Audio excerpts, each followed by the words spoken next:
Hi, this is amish.aggarwala. I'm a Delhi-based lawyer, and I wanted to talk about whether you should believe the police when they tell you that they will help you out if you are an accused person. The reason why I'm making this video is a couple of days ago, I got a call from this friend of mine who told me that a couple of his employees got into a fight with the police because the police were manhandling the sister of one of the employees. This is, of course, during the lockdown, this whole pandemic situation, and in the moment of anger, in the heat of passion, both of these employees started beating up police officials allegedly and got into a fight with the police officials. Now, this friend of mine calls me up in late in the evening. This is one of the police stations in South Delhi. He says that I have spoken with the SHO, who was really, really polite and who told me that he will do everything that he can in order to help me out and get these people out and to keep these people out and, to release them at night itself. And he asked me whether the SHO's word is good enough or not. And I had to explain to him, with so many bad experiences in the past about clients telling me that they have fixed it with the SHO or with the investigating officer of the police station. In fact, I made another video about why the police are never really your friends. In another video, I will put a link to that somewhere around here, wherever they'll allow me. And that also went into a lot of detail about why the police will never ever tell the judge that you ought to be released on bail.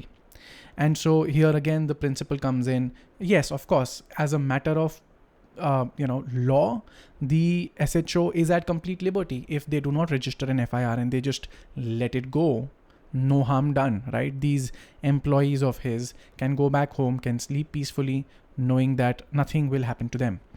And this friend of mine told me that the SHO assured him that in the morning, these people will be released and nothing will be done. So I say, all right.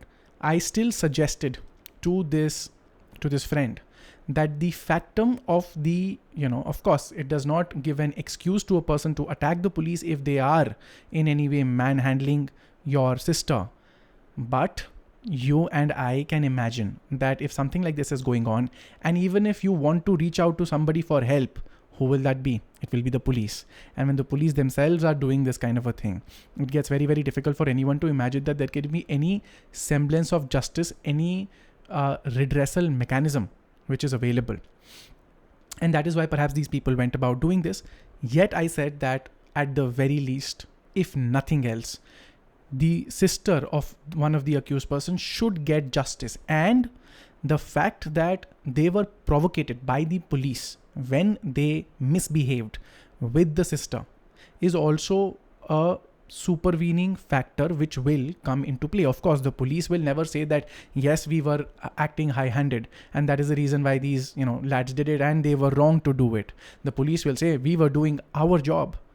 And, in the middle, these guys come and start, fighting with us and beating us up. And that's why I told this friend of mine to, at the very least, of course, if you go to the police station, the sister is there. She is saying that, I want you to write down my complaint regardless of whatever happens with these two guys. And of course, the police do not take any complaint, do not register any complaint. There is nothing, no acknowledgement, nothing whatsoever.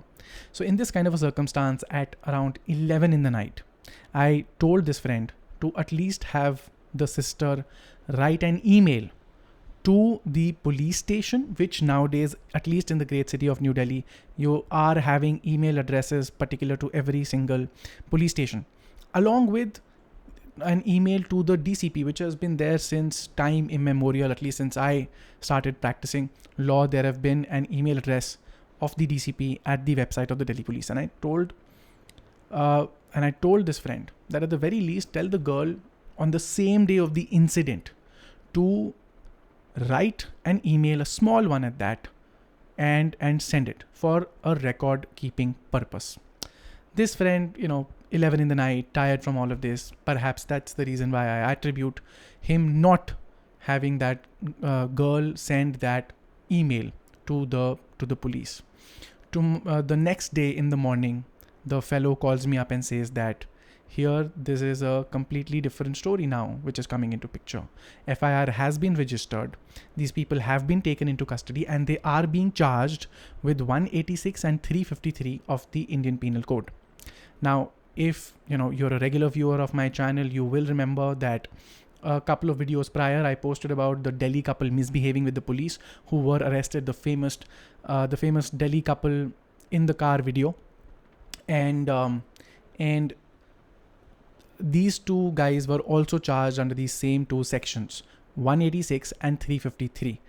Deterring a public servant from discharge of his duty, and 353, assault or criminal force upon a criminal servant to deter him from discharging his public duties. And the reason why, as I mentioned in the previous video, is so that you attract 353, you make it a non-bailable offense. Of course, if the allegation is that these kids beat up some police officer, then of course it is attracted. So would be 323 IPC, which is causing simple hurt. And if some sort of very, very grievous injury has taken place, then it will be grievous hurt as well, which is punishable under section 325 of the Indian Penal Code, for which these people might be charged at a later date. Yet, this person now had to reach out to a lawyer who was some sort of a family friend. They drafted a bail application, and in that bail application was mentioned the factum of the sister of one of the guys being manhandled, misbehaved with, whatever the actual scenario was, with the police. Now, of course, and the friend called and told me that the matter has been listed for hearing before the concerned judge approximately 6 days down the line. And the bail application, of course, the day of the filing is the day that we count as submission of our pleading. Yet now, when this bail application will be heard, I'm assuming it might have been heard by now, it's been a couple of days, I am assuming that one of the biggest points in favor of the police now, something that they had when the sister was there, something which would have helped these guys get bail, perhaps even in an offense so serious as assaulting a police officer, they could have perhaps gotten bail. Yet now, because there is a delay by the sister in giving that detail, in fact, if I think about it, in all probability, the statement of the sister was still not done. So even the next day, I told this friend, send that email. I don't know whether he did that or not. Life's too hectic for him as well as me. I kind of lost touch with the whole thing. I hope that his employees get out in time, that they do not suffer incarceration for several weeks, months, and years, like I've seen many other people, go through. It's one of the most terrible travesties. Yet, it's something that we see on a daily basis. Some people deserve it, some people don't. I don't know if if a cop assaults your sister and then you assault the cop, does that count as enough justification for you spending time, weeks, months in jail?